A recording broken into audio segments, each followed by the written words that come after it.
Welcome to Daily Overdose. I was just an insecure, scared kid.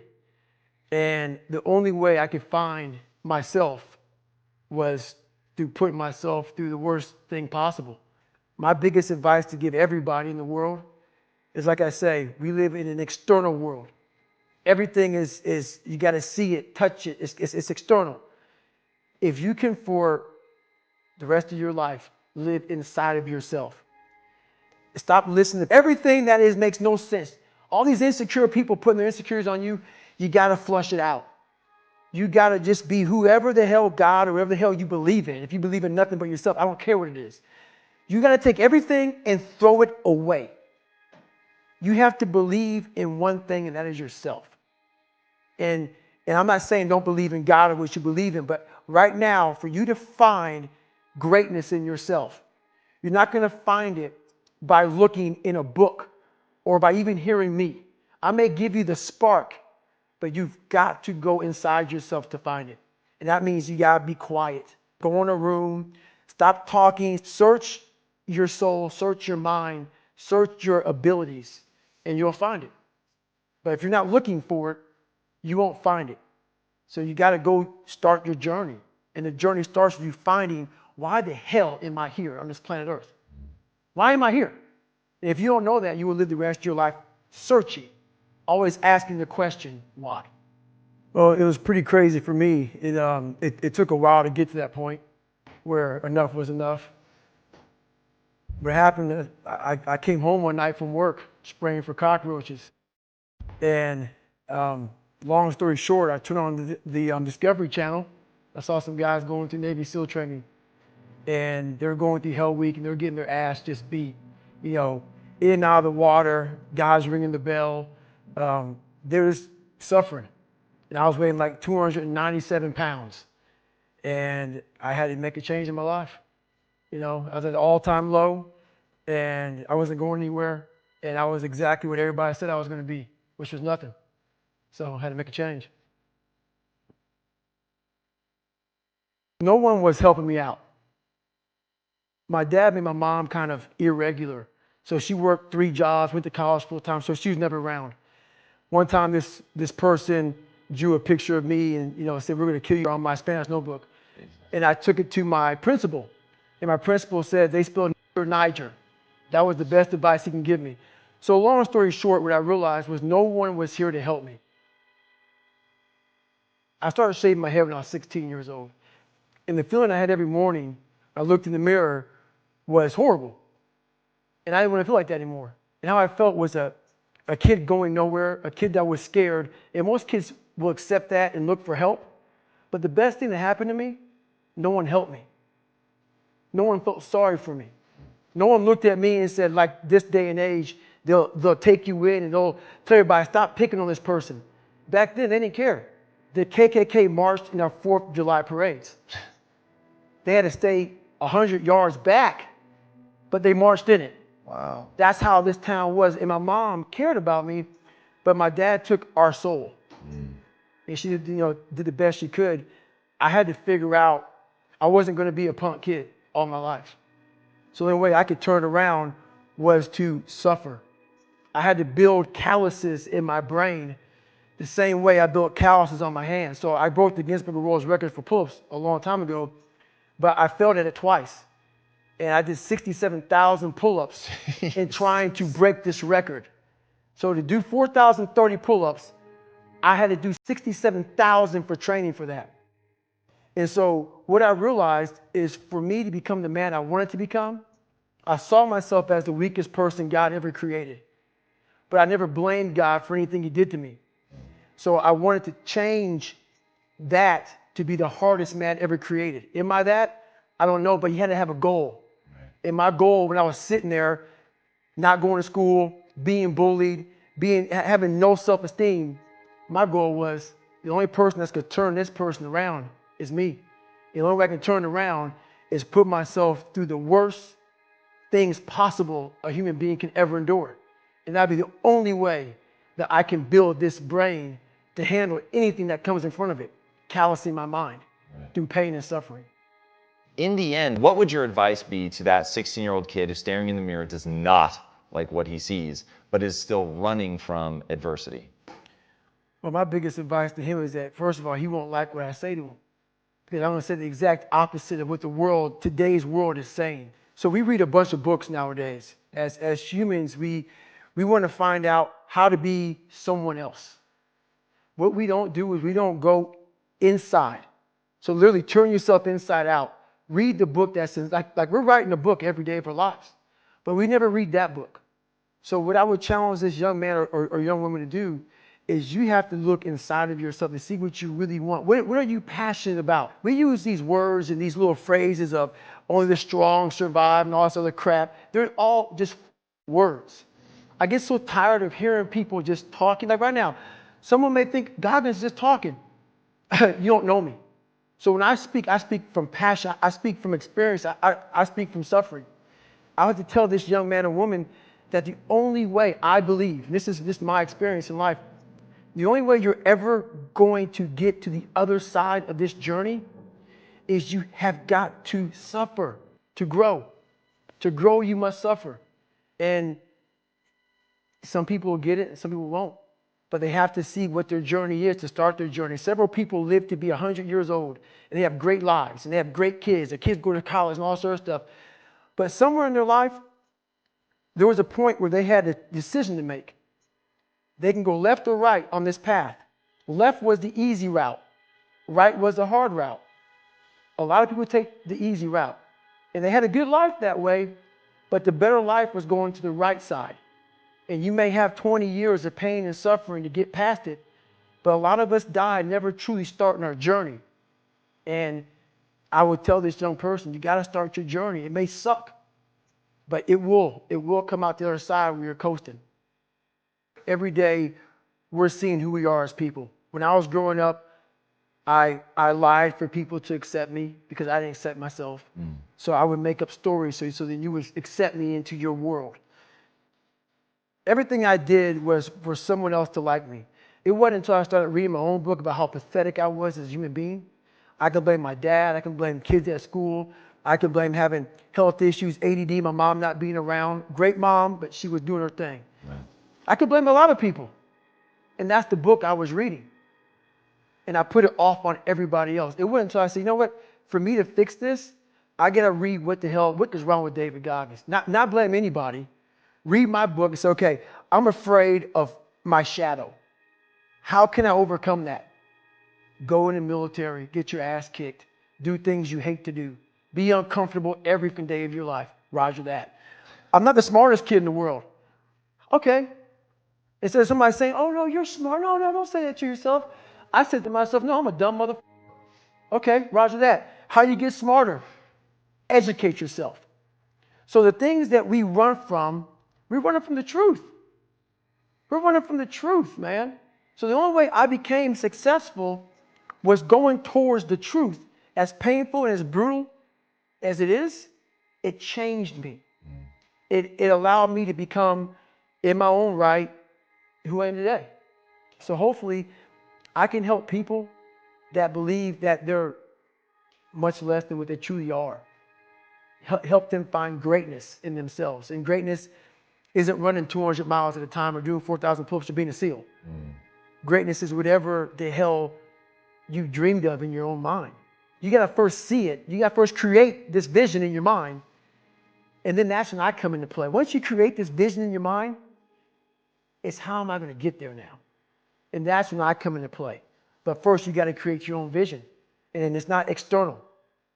It's the vision created is inside of you.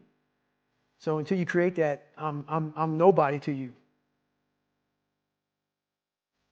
I'm slowly writing a book right now. It's taking me 4 or 5 years because I have so many things to talk about. It's going to be probably several books. But the first book will probably be about my life story, how I came up, and a few lessons learned along the way.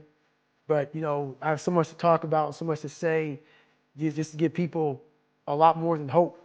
So.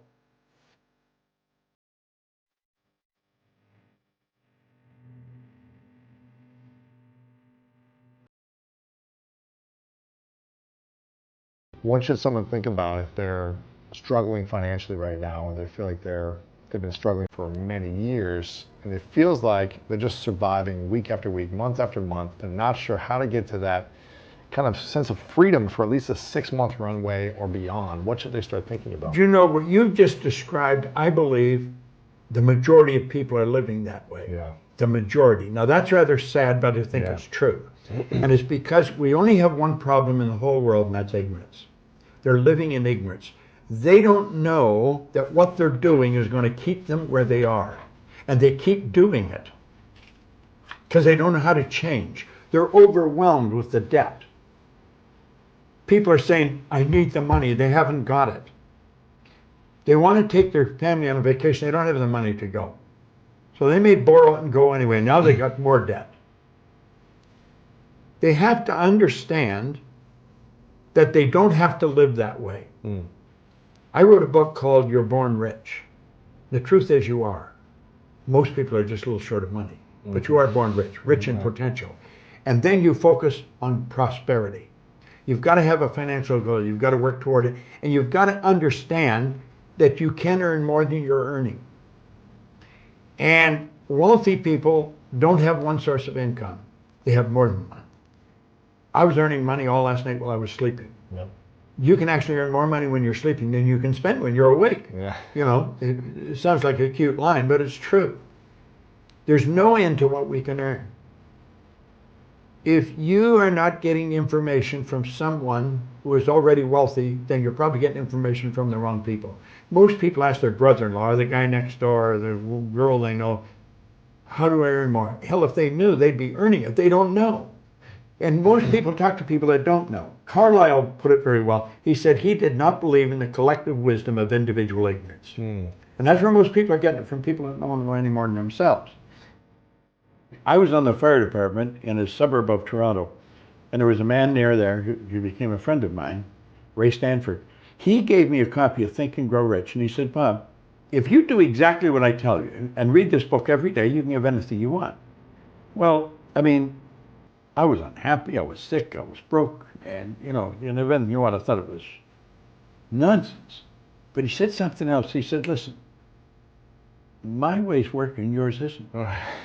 He was happy, healthy, and wealthy. Guy always had money on him.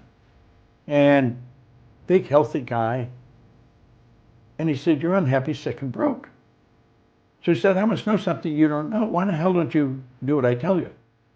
And so I started to do what he suggested. And he said, what do you really want? Well, all I wanted was some money. I was earning $4,000 a year at the time, and I owed $6,000. If I had paid everything I earned for 18 months, I would have just broken even. Oh, wow. It was an impossible situation. And he said, listen, write what you want on a card. Now, I got a gold card in my pocket. I've carried one ever since. He said, write what you want on the card. You can have anything you want. So he said, what do you really want? And I said, I want some money. So I wrote that I wanted to have $25,000. And now, if I had got together all the people I know or knew at that time and put all their money together, we wouldn't have come up with $25,000. We probably wouldn't come up with $1,000. I mean, it was an enormous amount of money. It was nuts. So I wrote that in the card. He said, you got to read it every day. And he keeps saying, did you read it? Did you read it? You know, so he got me reading it. And reading the book or reading the card? No, read the gold card. Just yeah. a gold card. Read the gold card. I'm so happy and grateful now that I have 25,000. And I learned something very important from it. All I thought about prior to that was debt, because people are always phoning me, when are you going to pay me? If you think about debt, you're going to be in debt forever. Yeah. You become what you think about. Well, this gold card got me thinking about earning money. I never thought of earning money before. I thought about debt all the time. And it got me thinking of earning money. So I started to hear people talking about earning money. And because I heard them talking about it, it got me thinking about it. And some guy said, there's good money cleaning floors. I said, I'm not proud of cleaning floors. I was prepared to do anything. I wanted to earn this money. I wonder. Yeah. So I started cleaning one office. And by the end of the year, I was earning $14,500 a month. What? I was on the fire department. The chief was only earning $11,500 a year. Wow. I was earning $14,500. This was in a year from the start. Well, I started to clean one office, Canada Starch. I'd wash the floor twice a month, $15 a time. I got $30. Then I got another one, Kirby's Construction. I got $65 a month. Well, do you know, in less than 5 years, I was cleaning an office in Toronto, Montreal, Boston, Cleveland, Atlanta, London, England. That means think going like a rocket. How should people be developing their imagination on a daily basis in a positive way? Well, I think they should take time to image what they want. I have a business partner, Sandy Gallagher, who's a brilliant woman, and she rides horses, gaited horses. Mm-hmm. And she's in Kentucky right now, and she images herself as a world champion. Every day, she takes the time and she sees herself as a world champion. She sees herself getting the roses, getting the whole thing. And that's what you should do. I think you build the image of what you want. I mean, you obviously imaged this studio before you ever built it. Right. I mean, everything you see here was part of the image in your mind. But everything you create twice. Once in here, once out here. You know? So you never get an original painting. You always get a duplicate. The picture's in here. Wow. So we have to see ourselves with what we want here. Now we've got enormous deterrent in our paradigm. We're conditioned genetically and environmentally. And that conditioning is controlling most people's lives. That's why brilliant people are broke. Brilliant people are unhappy. Brilliant people never really accomplish very much. They're absolutely brilliant, but their paradigm is controlling them. It's all about intellect. I'm firmly convinced if a person doesn't understand a paradigm is nothing but a multitude of habits. They're programmed into your subconscious mind to control your behavior. It's got nothing to do with how smart you are. It's got nothing to do with what your formal education is. It's got nothing to do from which side of the tracks you come from. It has to do with your paradigm.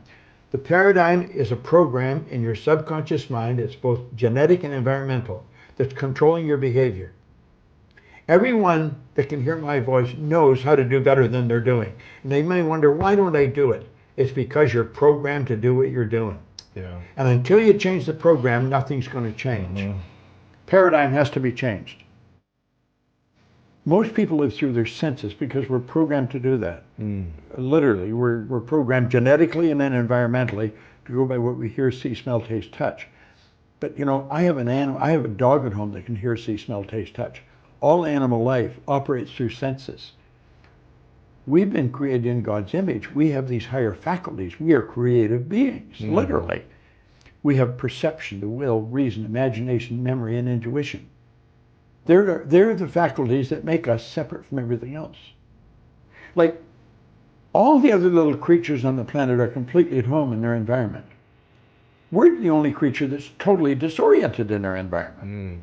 And that's because we've been given the faculties to create our own environment. Right. But we've never been taught how to use them.